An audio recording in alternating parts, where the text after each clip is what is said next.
പോകും, ഇനി എങ്ങനെ മുന്നോട്ട് പോകും, ഇങ്ങനെയൊക്കെ പ്രാർത്ഥിച്ചിട്ടൊന്നും ശരിയാകുന്നില്ലല്ലോ. എന്നാൽ ദൈവം അനുവദിച്ചിട്ടുള്ള ചില പദ്ധതികളാണ് തിരിച്ചറിയുക. ചില സഹനങ്ങൾ തന്നെ ദൈവിക പദ്ധതികളാണ്. ഈശോ ഈ ഭൂമിയിൽ ജനിക്കാൻ കൊട്ടാരങ്ങൾ തെരഞ്ഞെടുക്കാതെ കാലിത്തൊഴുത്തി പോകുന്നത് പോലും അതൊരു ദൈവിക പദ്ധതിയാണ്. അവിടെ ചെല്ലുന്ന ഇടയന്മാർക്ക് ചെല്ലാൻ പറ്റിയത് കൊട്ടാരമായിരുന്നെങ്കിൽ ഇടയന്മാർക്ക് ആ കൊട്ടാരത്തിന് ആക്സസ് ഉണ്ടാവില്ല. അതുകൊണ്ട് എല്ലാവർക്കും കയറാൻ പറ്റിയ അതാണ് തൊഴുത്ത്. അതുകൊണ്ടാണ് ദൈവം അത് തെരഞ്ഞെടുത്തത്. അത് ദൈവിക പദ്ധതിയാണ്. അവിടെ രാജാവിനും വരാം, പ്രജയ്ക്കും വരാം, ഇടയനും വരാം, ഏറ്റവും താഴ്ന്നവർക്കും വരാം. അതുകൊണ്ട് ദൈവത്തിന്റെ പദ്ധതികൾ ചിലപ്പോൾ താഴ്മയുടെ രൂപത്തിൽ നമുക്ക് മുന്നിൽ കടന്നു വരും. പ്രിയപ്പെട്ടവരെ, ഈ പ്രത്യാശയുടെ വർഷത്തിൽ നാം വിശ്വസിക്കേണ്ട ഒരു കാര്യമുണ്ട്. ഈ പ്രത്യാശയുടെ വർഷത്തിൽ നാം വിശ്വസിക്കേണ്ടത് ക്രിസ്തു വന്നത് നമ്മെ രക്ഷിക്കാൻ മാത്രമല്ല, നമ്മോടൊപ്പമുള്ള യാത്രയിൽ നമ്മളുടെ ജീവിതത്തിലെ ഇരുട്ട് നീക്കാൻ കൂടിയാണ്.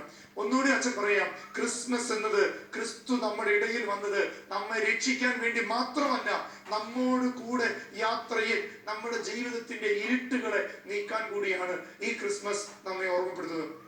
പ്രിയപ്പെട്ടവരെ, പ്രധാനപ്പെട്ട ഒരു കാര്യം ഈ മൂന്നാമത്തെ ഒരു കാര്യമാണ്. അതിതാണ് പ്രത്യാശയുടെ വർഷത്തെ ക്രിസ്മസ് എങ്ങനെ നമ്മൾ ആഘോഷിക്കണം. ഇതെല്ലാം ഈശോ നമുക്ക് തന്ന പ്രഖ്യാപനങ്ങളാണെങ്കിൽ ഇനി എങ്ങനെ നമുക്ക് ഈ ക്രിസ്മസ് ദിനത്തോട് അടുക്കുമ്പോൾ എങ്ങനെ നമുക്ക് ആഘോഷിക്കാം? ഒന്ന്, ദൈവത്തിന്റെ വെളിച്ചം നാം ഹൃദയത്തിൽ സ്വീകരിക്കണം. എന്തിനാണ് ഈ ക്രിസ്മസ് ആഘോഷിക്കുന്നത്? ക്രിസ്മസിന്റെ ഏറ്റവും തുടക്കം നമ്മൾ 1-ാം തീയതി തന്നെ നക്ഷത്രങ്ങളുണ്ട്. എന്താണ് അതിന്റെ അർത്ഥം? അത് ഈ ദൈവത്തിന്റെ വെളിച്ചം ഹൃദയത്തിൽ സ്വീകരിക്കുന്ന ഒരു ക്രിസ്ത്യാനിയുടെ അടയാളമാണ്. ഇവിടെ വചനം പറയാണ്, യോഹന്നാന്റെ സുവിശേഷം 8-ാം അധ്യായം 12-ാം തിരുവചനം. യേശു വീണ്ടും അവരോട് പറഞ്ഞു, ഞാൻ ലോകത്തിന്റെ പ്രകാശമാണ്. എന്നെ അനുഗമിക്കുന്നവൻ ഒരിക്കലും അന്ധകാരത്തിൽ നടക്കുകയില്ല, അവന് ജീവന്റെ പ്രകാശം ഉണ്ടായിരിക്കും. യേശു വീണ്ടും അവരോട് പറഞ്ഞു, ഞാൻ ലോകത്തിന്റെ പ്രകാശമാണ്.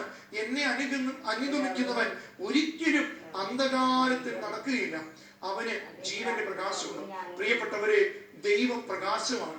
നമ്മുടെ ജീവിതത്തിന്റെ ഇരുള് മാറ്റിയ ക്രിസ്തുവിലേക്ക് അടുക്കുക എന്നതാണ്, ക്രിസ്തുവിനെ സ്വീകരിക്കുക എന്നതാണ്, ക്രിസ്തുവിന്റെ മനോഭാവം ഉൾക്കൊള്ളുക എന്നതാണ് യഥാർത്ഥത്തിൽ ഈ ക്രിസ്മസ്, ഈ പ്രത്യാശയുടെ ക്രിസ്മസ് നമ്മെ ഓർമ്മപ്പെടുത്തുന്നത്. അതുകൊണ്ട് ക്രിസ്തുവിന്റെ ജനനം ആദ്യം അറിയേണ്ടത് നമ്മുടെ ഉള്ളിലെ അന്തരീക്ഷങ്ങളാണ്. നമ്മുടെ ഉള്ളിൽ ഒരു അന്തരീക്ഷമുണ്ട്, അത് അറിയണം.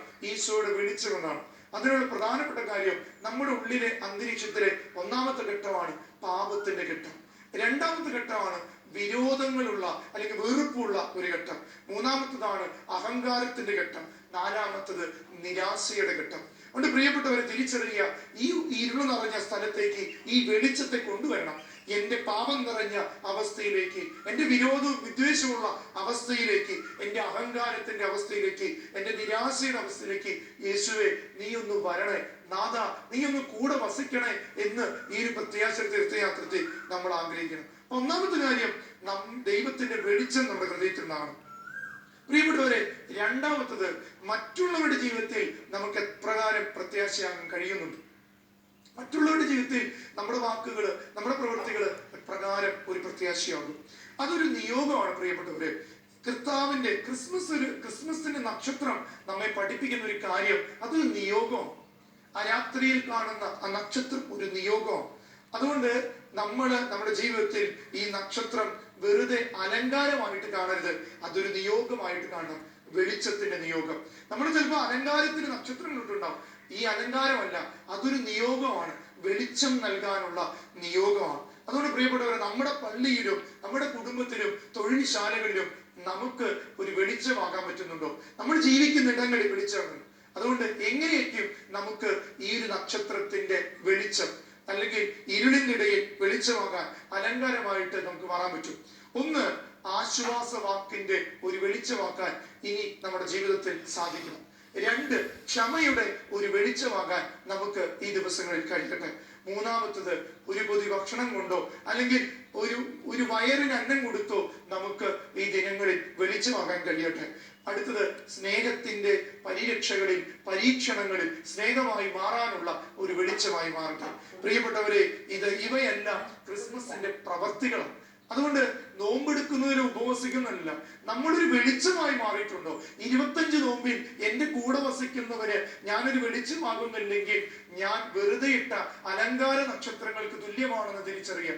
മറിച്ച് എന്റെ വെളിച്ചം കൊണ്ട് ആർക്കെങ്കിലും ഒരു നിഴലിൽ പോലും കടന്നു പോകാൻ കഴിയുന്നുണ്ടെങ്കിൽ അതൊരു ചെറിയ തിരിയുടെ വെളിച്ചത്തെക്കാൾ ഉന്നതമാണെന്ന് ചിന്തിക്കുകയാണ്. അതുകൊണ്ട് പ്രിയപ്പെട്ടവർ തിരിച്ചറിയുക, മത്തായി സുവിശേഷത്തിലെ 5-ാം അധ്യായം 16-ാം തിരുവചനം പറയാം, അപ്രകാരം മനുഷ്യർ നിങ്ങളുടെ സൽപ്രവൃത്തികൾ കണ്ട് സ്വർഗ്ഗസ്ഥ